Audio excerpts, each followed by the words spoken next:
Mapagpalang araw po sa inyong lahat. Welcome pong muli sa ating programang Ating Pag-aralan. Ang ating pag-aralan ay isa pong online Bible study sa Tagalog na gamit ang Amazing Facts Study Guide. Dito po ay matatalakay ang mga karaniwang tanong natin sa buhay at ang sagot po ay makikita sa mga text sa Bible. Ako po si Lorraine at ang makakasama ko po sa ating pag-aaral ay si Pastor Ruel Payod Jr. Ibibigay ko po ang panahon para kay Pastor Ruel Payod para sa kanyang pagbati.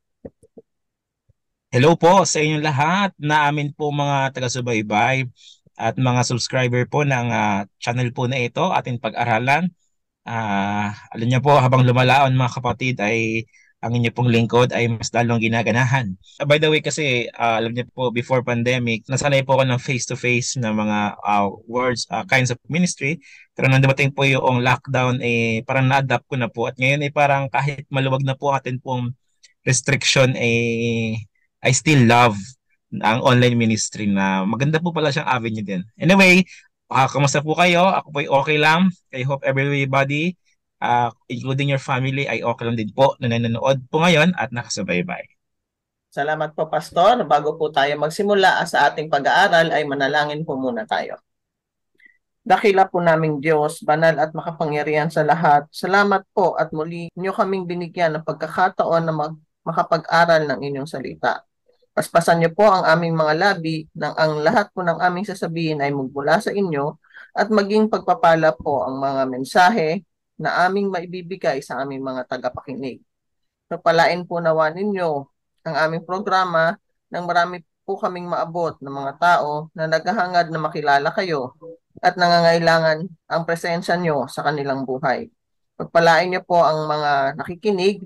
Nilalapit po namin sa inyo ang mga suliranin at mga challenges na pinagdadaanan nila. Kayo po ang nakakabatid ng bawat isang mga problemang pinagdadaanan namin. Binabalik po namin sa inyo ang lahat ng papuri at kaluwalhatian. Ito po ang aming hiling sa inyong pangalan. Amen. Tayo po ay dadako na sa isang panibagong leksyon. Ang lesson 5 po ay tungkol sa susi sa matagumpay na pagpapakasal. Araw-araw po ay may kinakasal. Marami po ang nagiging maayos ang pagsasama. Nag-search po ako tungkol sa divorce rate at nakita ko po na 50% daw po ng kinakasal sa Amerika ay nag-end up sa divorce o separation. At ang number one cause daw po ay ang lack of commitment. Marami po ang hindi magandang mangyayari pagkatapos ng isang diborsyo. Ang diborsyo po ay nagre-resulta sa mapait na karanasan ng dating asawa, mga pangakong hindi natupad, at kaguluhan sa loob ng pamilya na nagdudulot ng kalituhan sa mga anak. Kaya huwag niyo po hahayaang mangyari ang ganitong bagay sa inyong pamilya. Mahirap man po ang iyong pagsasama o nakakaranas ng kaligayahan sa pag-aasawa o kahit hindi pa kasal, ngunit pinag-iisipan mo na ito, ang Biblia po ay nag-aalok ng napatunayang patnubay upang matulungan ang inyong pagsasama bilang mag-asawa. Ito ay mga payo mula sa Diyos, ang lumikha at nag-ordain ng kasal. Kung ikaw ay may problema sa iyong asawa at nasubukan mo na ang lahat, bakit hindi mo bigyan ang Diyos ng pagkakataong matulungan ka? Ang Biblia ay nagbigay ng 17 susi para sa matagumpay na pag-aasawa. Tatalakayin natin ngayon ang mga ito hanggang 9 at ibibigay ko na kay Pastor Payod ang panahon para matalakay na ang 9 na susing ito. Pastor? Yes po. By the way, welcome po tayo muli sa ating pong pag-aaral. And we have these special episodes, shall I say, special episodes sapagkat tayo po ngayon ay nag-sumideline or sumegway, but still it is founded in the Bible, mga minamahal mga kapatid. At still in the fundamental beliefs of the Bible ang pag-aasawa, because in the very beginning, the Lord Jesus Christ instituted this marriage, mga kapatid. Okay po, now, before I start, let me tell you this. Ang inyo pong lingkod ay ilang beses na po nagkakandak ng Happy Family Seminar dito po sa distrito po namin sa Amadeo, Cavite. I am telling this to my audience many times. Okay, there is no perfect marriage, perfect family. No, there's no such a thing. Sapagkat tayo pinanggaling sa mga iba't ibang family background. But one thing I believe, kahit hindi po perfect ang ating family, ating pong marriages, I believe we can still live a happy life kasama ating mga asawa at ang ating pong pamilya. Now, ang sabi po natin pag-aaral, there are 17 keys na nais ko pong i-share po sa inyo, but ngayon pong atin pong unang part sa episode po na ito ay siyang po muna ng akin pong i-share sa inyo na susi paano po magkaroon ng happy marriages, okay, or happy marriage life. Number 1, okay? Are you ready now, mga minamahal na taga-subaybay? Number 1, establish your own private home. Tayo daw po ay magtatag or magtayo ng atin pong isang pribadong tahanan. Bakit? Ito po ang sinasabi mga minamahal na mga kapatid sa Genesis chapter 2 verse 24. A man shall leave his father and mother and be joined to his wife, and they shall become one flesh. Ang lalaki daw po ay iiwanan niya ang kanyang tatay at ang kanyang nanay at kakasamahin niya po ang kanyang asawang babae. Again, babae po ang minimension po dito. Although distorted na po ang picture na para bagang ang lalaki sa ngayong panahon natin ay nag-asawa na rin ng kapwa niya lalaki, but biblically speaking, man and woman only. Okay? That is clear for everybody. Okay? Then shall be joined together. Importante po talaga, minamahal mga kapatid, na tayo po yung pag nag-aasawa na po tayo po'y lalayo, okay, sa atin pong mga biyanan or mga in-laws. Now, I am guilty of this because me and my wife, kami po ay working together sa isa-isang mission dito po sa Cavite. At meron po kami isang anak na pag kami po sabay-sabay na nagtrabaho outside, ay naiwan po namin yung amin pong anak. So, we need the reinforcement ng tulong po ng akin pong biyanan. And then, syempre, kauna-unahan din po siyang apo, kaya excited din po or talagang gustong-gusto ng akin po mga in-laws na siya po ay alagaan at tumulong din po sa amin. Now, but, biblically speaking, by the way, hindi po kami forever na mag-rely sa kanila because we are planning, but by next year, ang akin pong misis ay mag-step na po sa pagtuturo. Although napakarami mga bills yun mabayarin, we believe the Lord will provide. Well, anyway, nasidetrack lang po ako. Basically, the Bible, the biblical principle of marriage, talagang separate po talaga. Ang mag-asawa na po, ang husband and wife, no papakialam or no connection na po dapat. I mean, not totally no connection, pero wag na po magre-rely kasi doon po yung, alam niyo po, malaki po ang percentage, nakalimutan ko lang po ilang percentage, pero malaki po ang percentage ng pinag-awayan po ng mga husband and wife is because sa mga pakikialam ng mga in-laws po nila. Now, ito po ang sabi po ng Genesis mga kapatid. God's principle is that a married couple should move out of their parents' home and establish their own, even if finances require something modest, such as one-room apartment. Talagang magsisimula po kayo sa maliit. Kaya nga po, nagsimula po kami sa isang kwarto lang po mga kapatid. Kasama na po namin yung aking pong mga in-laws. So nagharap po kami ng marerentahan na medyo malaki-laking bahay, and here we are po. Still in Amadeo.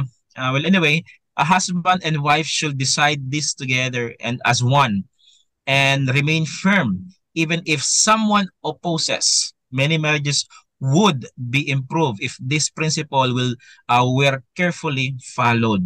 Alam niyo po, talagang mas hawak mo kasi ang time mo eh. Hindi ka mahihiyang gumalaw or hindi ka mahihiyang mag-manage ng sarili mong bahay. Pag kayo lang po ang nandoon, ikaw at ang asawa mo, wala na po yung presence ng mga in-laws po ninyo. Okay? Remember the number 1 point. Okay? Establish your own private home. Yung kayo lang. Anak mo, ikaw at ang asawa mo. Number 2, continue your courtship. Okay? Ako po guilty po dito. Akala ko talaga mga kapatid, before, sabi ko sa misis ko na akin pong sweetheart before, sabi ko sa kanya, pag mag-asawa na tayo, araw-araw liligawan kita. Pero pag ako po'y pagod sa work ko, sa field, parang nawawala na yung sweetness. Pinapalalahan na lang sa akin ng misis ko, akala ko ba araw-araw mo akong liligawan? Akala ko ba araw-araw kang sweet? Guilty po ako doon, mga minamahal na mga kapatid. But the Bible told us in 1 Peter chapter 4 verse 8, above all things, have fervent love for one another, for love will cover a multitudes of sins. Mga kapatid, dapat nagliligawan pa rin. Okay? And now, don't misunderstand me. When I say courtship or pagliligawan, hindi lang po ito ginagawa ng lalaki. Dapat yung babae din. Okay? Yung babae din nanliligaw. Nag-express din ng kanyang love toward her husband. Sapagkat tayo po sa Proverbs 31 verse 28, her husband praises her. At ito po sa 1 Corinthians 7 verse 34, she who married cares how she may please her husband. Both po ito. Again, vice versa po, mga minamahal na mga kapatid, yung pagliligawan. Sabi nga po ni Apostle Pablo sa Romans chapter 12 verse 10, be kindly affectionate to one another in honor, giving preference to one another. Dapat andun po yung paggalang, andun yung pagliligawan. Talagang, ito po ang tawag ko nga po dito mga kapatid, mutual obligations. Okay? When I say mutual obligation, hindi mo na kailangan palalahanin, hindi mo na ako niligawan. Wala ka nang pakialam sa akin. Mutual nga po Kumbaga, alam mo na yon. Although, nakakalimot po tayo, kaya kailangan po palalahanan. But again, this kind of affectionate show of love is a mutual obligation. Okay? Now, continue or revive your courtship into your married life. Successful marriages don't just happen. They must be developed. Wala pong formula mga kapatid ng perfect marriage or perfect family. Dinidevelop po yon.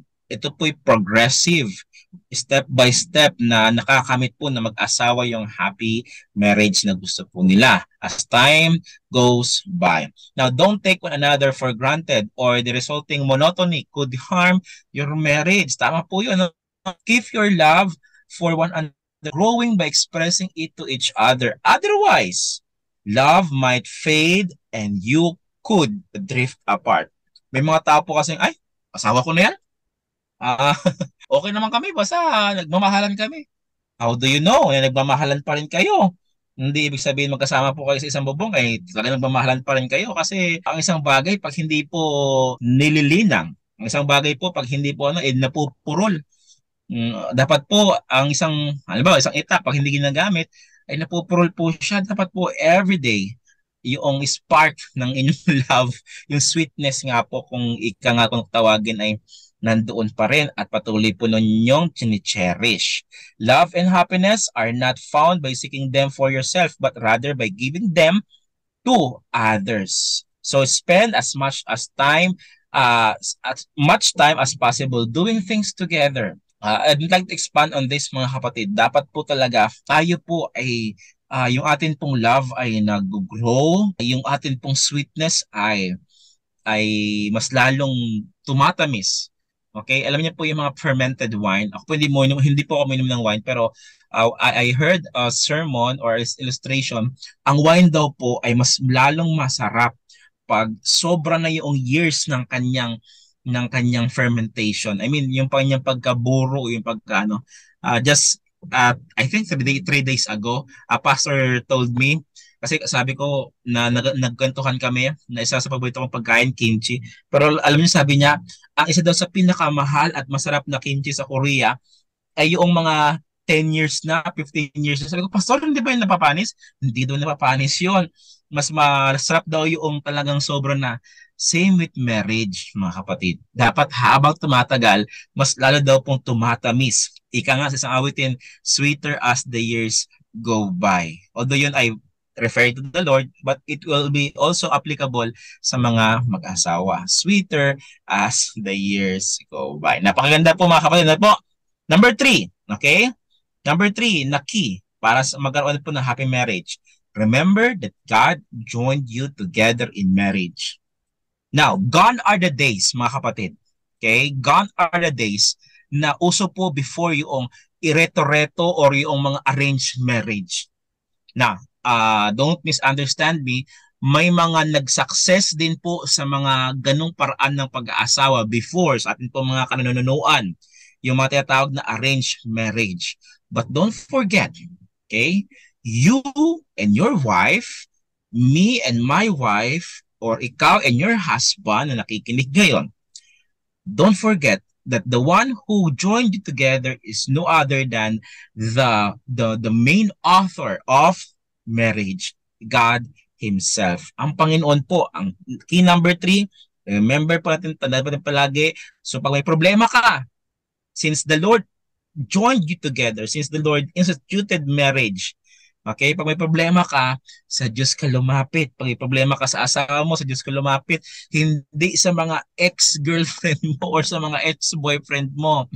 Alam niyo po, pag ako po nag-seminar ng Happy Family po, sa akin po pag kayo po nagkakandak na evangelism po dito sa distrito, lagi ko pong sinasabi na bilang assignment sa mga nakikinig sa akin, okay, bibigyan ko kayo assignment, kunin niyo yung phone ninyo, cellphone ninyo, i-delete niyo ang number ng inyong ex kung wala naman kayong business transaction nasa kanila. Kasi kung andyan pa yung number ng ex ninyo, or kung friend nyo pa sila sa Facebook. Now, don't misunderstand me, mga minamahal na mga kapatid. I'm not bitter here. Okay? Pero kasi, pag may problema ka sa asawa mo, minsan na-attempt ka na mag-chat yung ex mo. Yung ex mo rin, na may pamilya na supposedly, nag-chat din sa'yo. O, kinamusta ka? Kinamusta mo rin? O, kamusta ka sa asawa mo? Eto nga, may away kami. Yung ex mo rin, nag-response, o nga nag-away din kami ng aking, ng aking husband. Tapos, magsasabihan na kayo na, sana ikaw na lang. Wala na. Tapos doon po magka-come in ng kaaway. Mga kapatid, sa Diyos po tayo lalapit. Bakit? According to Matthew chapter 19, verse 5 and 6, for this reason, a man shall leave his father and mother and be joined to his wife. So then they are no longer two, but one flesh. Therefore, what God has joined together, let no man separate. Dapat po ang ibinuklo, ang pinagkaisa ng Panginoong Diyos, walang sino man po, ang makapaghihiwalay. Kahit ano po mangyari, wala po dapat ang makapaghihiwalay po sa atin po na mga mag-asawa. So, always remember that, mga kapatid, dapat wala pong makapaghihiwalay sa atin. No other else. Dapat pag may problema po sa tahanan, ang una pong lalapitan ay ang atin pong Panginoong Diyos. Okay? So, has love nearly disappeared from your home? While the devil wants to break apart your marriage by tempting you to give up, don't forget that God Himself joined you together in marriage, and He desires that you stay together and be happy. He will bring happiness and love into your lives if you will obey His divine commandments. Sabi nga po sa verse 26, with God, all things are possible, ng chapter 19, verse 26 ng aklat ng Matthew. Tandaan pa rin, mga kapatid, ang Panginoong Diyos, wala pong imposible sa Kanya. Kung sasabihin natin, Lord, hindi ko akalain ganito pala yung asawa ko. No, mga kapatid, wala pong imposible sa Panginoon. Mas ilapit niyo lang po in prayer. Number 4, key, mga kapatid. Okay? Review nga po tayo. Ano po yung number 1? Ang number 1 po ay, ano pong sinasabi? Establish your own private home. Number 2, continue your courtship. Number 3, ano po yung sinasabi number 3? Remember that God joined you together. And number 4, mga kapatid, guide your thoughts. Why? According to Proverbs chapter 23, verse 7, 23 verse 7 ng Proverbs, as he thinks in his heart, so is he. Atin daw pong isanctified ang atin pong mga pag-iisip sa salita ng Panginoon at wala na pong iba. Okay? Otherwise, yung atin pong heart ay, kasi ang atin pong heart ay deceitful. Huwag po kayo maniwala sa nagsabi na follow your heart, follow your heart. No. The Bible told us that our hearts are deceitful. Talagang impulsive ang atin pong heart. So, dapat i-guide po natin ito. So, Exodus 28:20 verse 17, you shall not covet your neighbor's wife. Dapat po, huwag tayong mag-imbot sa ano daw po, o mainggit sa atin pong mga kapwa. Ay, buti pa yung asawa niya ang ganda. Ay, buti pa yung asawa niya ang gwapo. Huwag daw po ganun. Yung para bagang, sana siya na lang na pang-asawa ko. No, remember always, marriage is no return, no exchange. Tandaan niyo po yan. Kaya nga po dapat talaga, sabi po ng isang writer na ang pangalan niya po ay Mrs. White, ang sabi niya po ay dapat daw po before marriage, dapat po long observation, short engagement. Dapat po kasi napaka-long observation. Obserbahan ko talagang kung Wag po kayong padala sa emotion. Ay, gusto ko siya kahit bad boy siya or bad girl siya. Basta maganda siya, gwapo siya. Tandaan niyo po, ang kagwapuhan, nakagandahan ay lumilipas lang po yan, mga minamahal na mga kapatid. Yung ugali ang naglalast long. Kaya huwag po kayo magsabi na, okay lang yan, basta gwapo naman, busog na ako dyan. Nako, hindi po totoo po yun. Kasi kung dumating ang time na gutom na kayo, hindi niyo po makakain yung kanyang kagwapuhan or yung kanyang kagandahan. Okay po? So, dapat po tayo ay huwag mainggit kung kani-kanina naman. And then, Proverbs 4:23, keep your heart with all diligence, for out of it spring the issues of life. So, mga kapatid, dapat daw po yung ating mga puso ay diligent at atin pong focus ay nakataon doon sa bukal ng buhay. Walang iba kundi ang ating pong Panginoong Jesus. Okay? And sabi po sa Philippians chapter 4 verse 8, whatever things are true, noble, just, pure, lovely, of good report, meditate on these things. Dapat po ang iniisip dapat ng mag-asawa, ng husband and wife, yun lang pong mga pure, true, noble, okay, lovely. Huwag na po tayong, ako po hindi po ako nagsasalita sa inyo because I am perfect, no. One way or another po, ako rin po ay parang nag-iisip ng mga bagay na hindi naman po included sa supposedly sa aking pag-aasawa. Dapat po hindi po gayon. We let us shun away those malicious things, those things na makapagsisira sa atin pong pag-aasawa. Okay, kung ikaw ay may asawa na, okay po, huwag po kayong magdamutan sa inyong mga katawan. Kasi po kayo mag-asawa na. Otherwise, sabi po ni Pablo, ang isa sa inyo ay matatempt. Kaya nga po, malakas po ngayon ang percentage kahit may asawa na, nanonood pa rin po ng pornography. Nakakalungkot mga kapatid, mga kaibigan.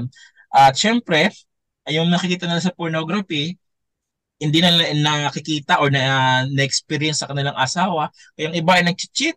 Okay? Nakakalungkot mga kapatid. Okay po? What kind of thinking can profoundly harm your marriage?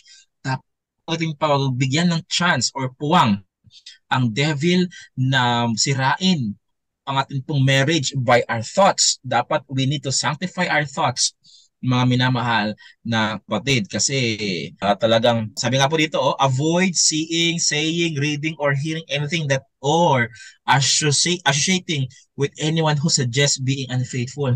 Kaya nga po kung suggest ako sa misis ko, okay, wala na ko ibang example kundi ang misis ko. And those misis na nandiyan ngayon, alam ko mga babae, mahilig kayo sa ganito. Alam niyo po, trending po ngayon. Just to share to you.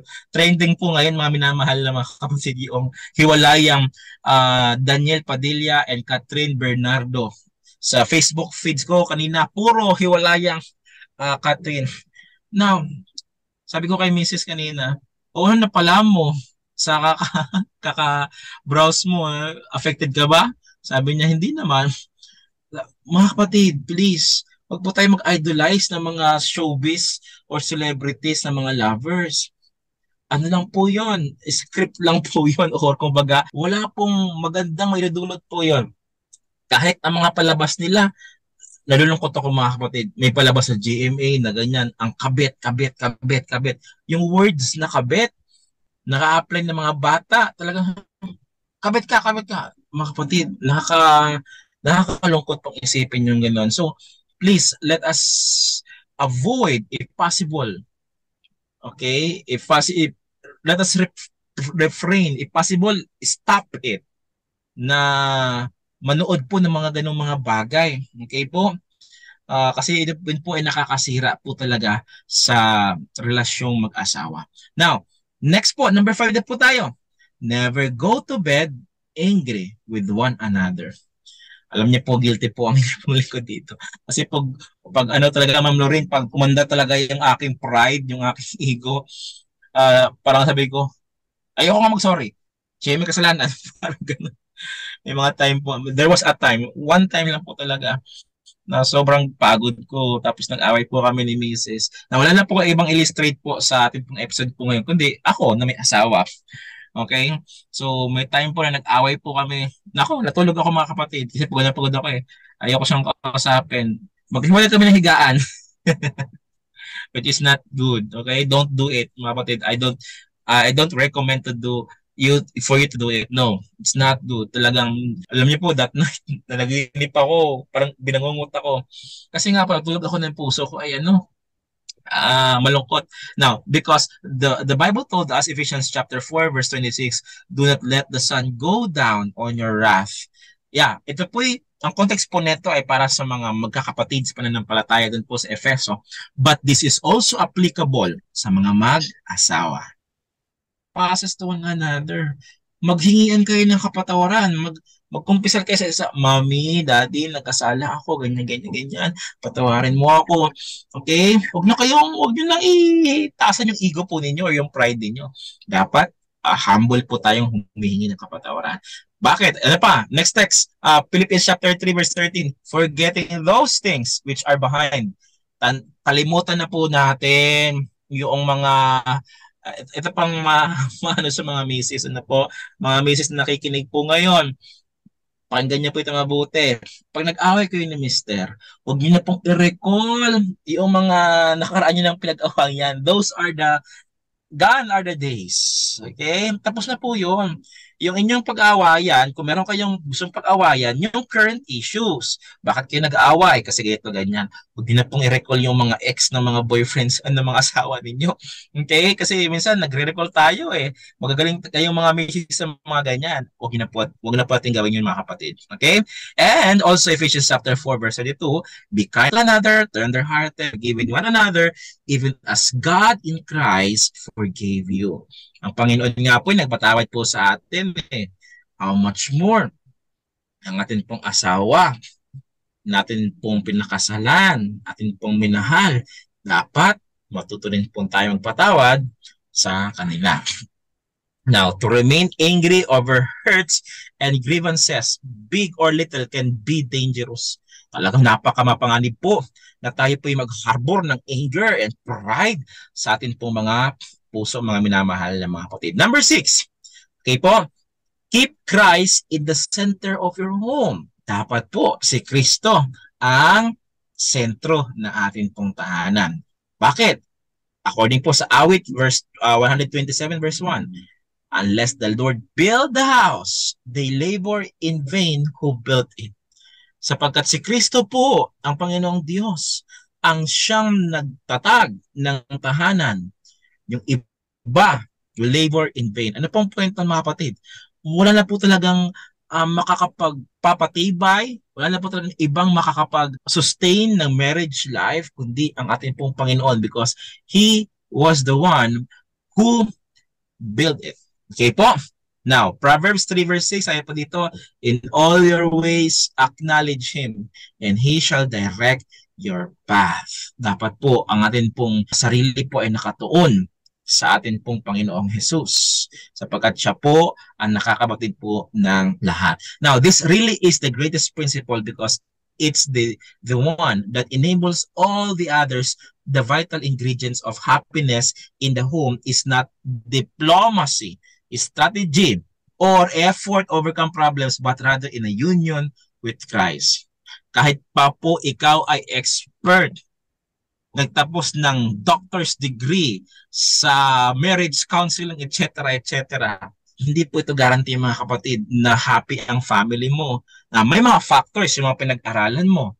But unless ang tahanan mo ay wala si Kristo, wala pong saysay ang lahat mga kapatid. So invite Christ in your family, mga minamahal na mga kapatid. Okay po, bakit? Sabi po dito, hearts filled with Christ's love will not be far apart for long. With Christ in the home, a marriage has a greater chance of being successful. Sabi nga po sa isang awitin po, when Jesus in the family, happy, happy home. Gusto ko po yung awitin po na yun. When Jesus in the family, happy, happy home. Totoo po talaga. Bakit happy ang home? Because in the first place, He is the founder of marriage life, mga kapatid. Number 7, malapit na po tayong matapos, pray together. Pag may away po kayo, may problema po kayo pinagdaraanan, meron po kayong gustong isabihin sa Panginoon, you need to pray together. Bakit? Sabi po dito, Matthew 26 verse 41, watch and pray lest you enter into the temptation. The spirit indeed is willing, but the flesh is weak. One way or another mga kapatid, or every moment in our lives, pag hindi po tayo guarded by prayer and by the guidance of the Lord, ang ating pong marriage is at risk always. Tandaan po natin yan, is at risk always. James 5 verse 16, pray for one another. Dapat po tayong nagdadamayan. Tayo po yung nagsama-samang nananalangin, husband and wife. Bakit po? Sabi nga po dito, pray with one another. This is a wonderful activity that will help your marriage succeed beyond your wildest dream. Kneel before God and ask Him for true love for one another, for forgiveness, for strength, and for wisdom. Mga kapatid, take note on this. Remember this. Okay? Kung ang sexual life ng husband and wife ay yun ang pinaka-intimate ng bonding po nila, our intimate bonding also with the Lord is by prayer. Always remember that. Okay po? Ang ultimate bonding ng husband and wife is ang sexual life. Ang atin naman dito, ultimate bonding with the Lord is prayer and meditating upon His Word, mga minamahal na kapatid. Now, second to the last, okay? Agree that divorce is not the answer. Ang ikawalong susi sa happy marriage, mga kapatid, listen to this, dapat kayong dalawa ay mag-agree na ang divorce or paghihiwalay ay hindi susi. Tanggalin niyo po yung sa options niyo na kayo ay maghihiwalay. Hindi po yung panukalan ng Panginoon. Bakit po? Sabi nga po sa Matthew chapter 19 kanina, what God has joined together, let no man separate. Kahit po kayo na mag-asawa, wala kayong karapatan. Wala daw po tayong karapatan na sirain yung pag-aasawa. Na, sige na, hiwalay na tayo. Mga kapatid, para nating binahaboy yung institution ng marriage na ang Panginoon ang mayatan. Lord, sama na kami, Lord, ha? Hindi po ganoon, mga kapatid. Nakakahiya po yun sa Panginoong Diyos. Okay po? Whoever divorced his wife except for sexual immorality and marries another commits adultery, and whoever marries her who is divorced commits adultery. Mga kapatid, nakakaya po yun. At ito po ay ikapitong utos ng Panginoong Diyos, yung huwag kang mangangalunya. Ikaw na asawa ng may asawa, pangangalunya, or kahit po divorce na siya, the Bible told us, according to Matthew chapter 19, ay pangangalunya pa rin, mga kapatid. Okay po? Now, the Bible says that the ties of marriage are meant to be unbreakable. Wala po dapat makapag-break nito. Divorce is allowed only in cases of adultery. Okay? Yun pong abuse, yung adultery, but kung inyo pong mabasahin po yung context ng Matthew chapter 19, hindi po mismo ang Panginoong Diyos, hindi po niya ine-espouse ang idea or nire-recommend idea ng divorce. Okay? Kasi po, makulit lang po talaga eh. Kung inyo po mabasahin niyo po yung mga previous verses, makulit lang po kasi yung mga tao na nag-inquire kay Jesus Christ, even in time of Moses, na nag-inquire po sila about divorce. Pero in the first place, mga kapatid, it is not God's idea na maghiwalay ang husband and wife. Okay? Because He sanctified them when they joined together. Okay po? Nasabi nga po dito, when God ordained the first marriage in Eden, He designed it for life. Okay? Design nyo na po ng Panginoon na for life po dapat ang pag-aasawa. Okay? Pero nang dahil po pumasok ang kasalanan, yun na po. Nagkagulo-gulo na po, nagkawindang-windan na po ang pagkasama ng husband and wife. Kaya pumasok po yung divorce. But again, divorce is not God's idea. Kaya ikaw na nakikinig ngayon na may problema ka sa asawa mo, instead na mag-harbor ka or mag-think ka na idea ng divorce, go to God. Come to Jesus Christ, mga minamahal na mga. And lastly, dito po sa ating pong part 1, na ating pong lesson number 5. Keep the family circle close tightly. Dapat po kayo na bilang pamilya, kayo daw po ay, magka-joint po kayo, talagang magkalapit kayo. Sabi nga po sa ikapitong utos, Exodus 20 verse 14, you shall not commit adultery. Okay, the heart of her husband safely trusts her. She does him good and not even all the days. Sabi nga po sa Proverbs 31 verse 11. Now, dito rin po sa Malakay 2 verse 14, the Lord has been witness between you and the wife of your youth with whom you have dealt treacherously. Nakakalungkot po na tayo po ay nag-abuse sa ating po mga husband and wife. Now, ang point po sa question number 9 o sa point number 9, private family matters should never be shared with others outside your home. Dapat po hindi po ito binabahagi sa ibang mga tao. Pag may problem po kayo sa tahanan mga kapatid, dealt it all together. Okay po, wala na po tayo dapat pagsusumbungan. Okay, nakakalungkot lang po yung mag-asawa nakakapunta pa ng barangay. Ang kapitan pa ang nagre-reconcile sa kanila. Dapat po sa Panginoon na po tayo pumunta, mga kapatid, mga kaibigan. A person outside the marriage to sympathize with or listen to complaints can be used by the devil. Alam niyo po, lagi ko sinasabi sa mga listeners ko po sa Happy Family, huwag ka manghingi, ikaw na may problema sa asawa, huwag ka manghingi ng payo sa kapitbahay mo, may problema din sa asawa. Kasi pag tinanong mo, nako, kumare, may problema ako sa asawa ko.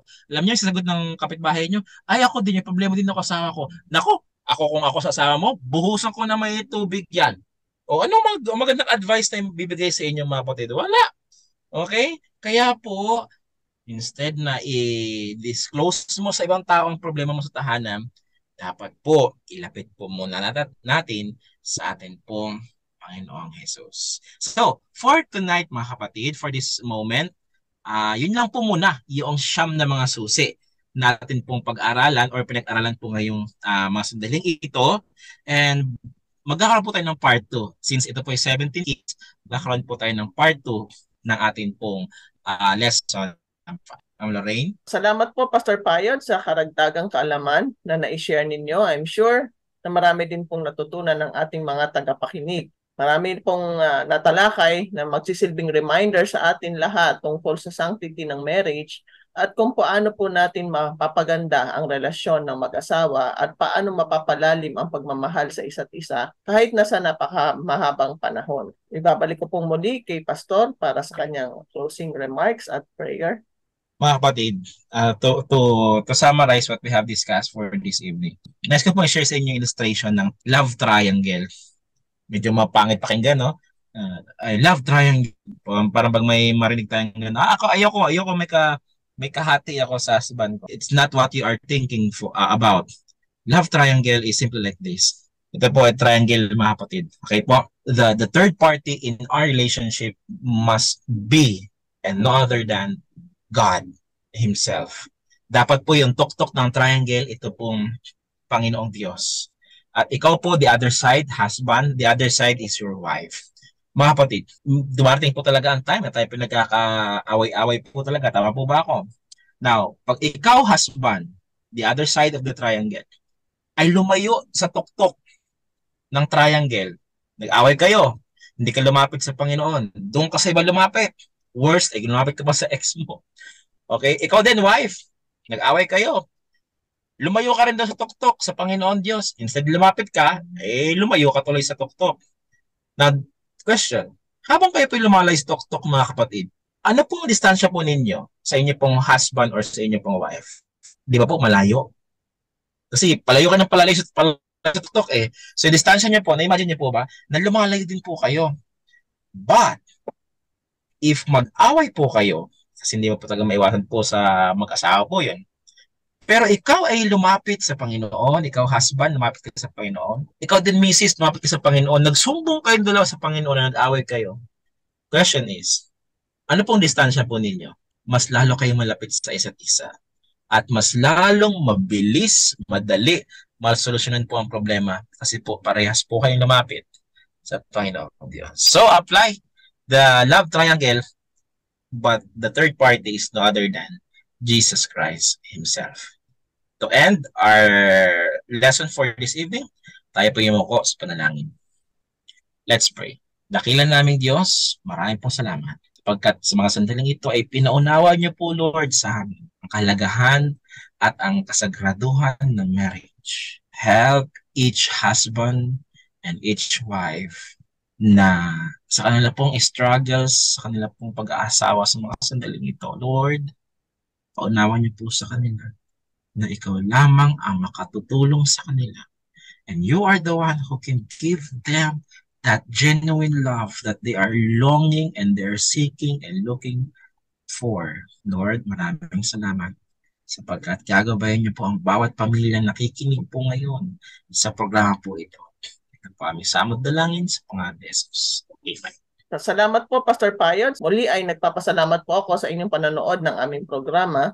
Kung meron po kayong tanong o gusto niyo din pong ma-share ang experience ninyo sa inyong married life, maaari po kayo mag-comment sa comment section. Ganon din po kung kayo ay may prayer request, paki-comment niyo po para maisama po namin sa aming panalangin. Hanggang sa susunod pong bahagi ng ating pag-aaral, ito pong muli si Lorraine na nagpapaalala sa inyo na mahal tayo ng ating Panginoon.